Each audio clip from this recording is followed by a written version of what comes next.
Sexual compatibility is not just about having sex. When people hear the term sexual compatibility, the first thought is the act of sex itself. But in reality, sexual compatibility goes beyond that. True sexual compatibility is deeply rooted in communication, openness, and emotional safety. My name is HADASSAH-A. Welcome back to my YouTube channel. If this is your first time of seeing my face, please like this video, subscribe, and share to your loved ones. If you are my community member, hi guys, I miss you all. Sexual compatibility, this is a very sensitive topic, but I'll give my 2 cents anyways. Isn't it ironic how intending couples will discuss everything under the sun? Career, children, finances, and the rest of it. But they treat the term of sex like it is a taboo. It is something that should not be talked about. Why? When we talk about sexual compatibility, we are not saying do a test or pass performance to see if you guys are compatible in bed. It goes beyond that. It's having conversations about what are your partner's expectations. Do they have something they want to explore? Have they been keeping themselves all this while, and in their head when they get married, there are things they want to explore? Do you know if your partner wants to hang you on the ceiling? Do you know if your partner wants to have their first time somewhere? You don't know all these things if you do not have these conversations. Can we normalize having conversations about sexual needs, our boundaries, our insecurities? Can we not shy away from them? When we talk about sexual compatibility, we are not saying engage in the act of sex before marriage, but it is having honest, open conversations. What are your expectations? What are your boundaries?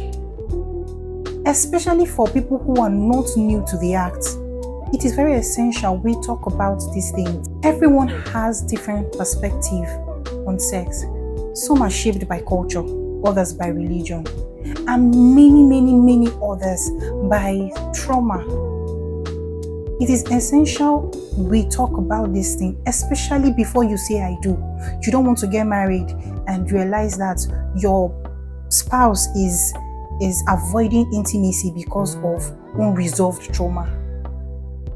You don't want to discover in marriage that your spouse is suffering from erectile dysfunction or probably low libido.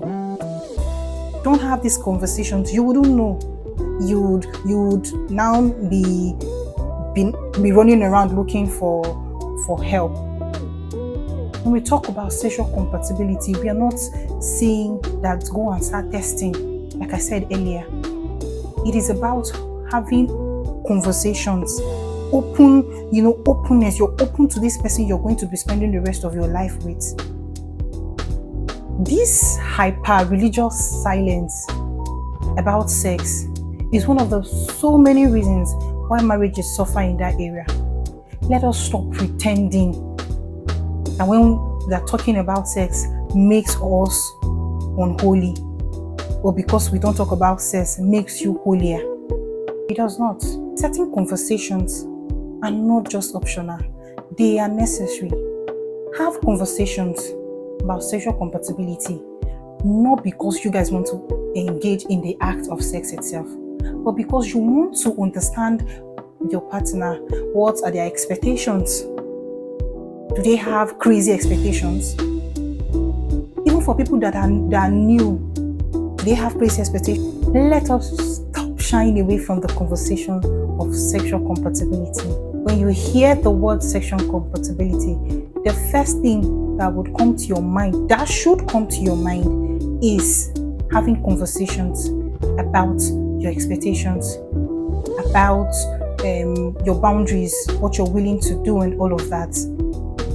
We should not shy away from having conversations like this, because it makes you look like a sinner.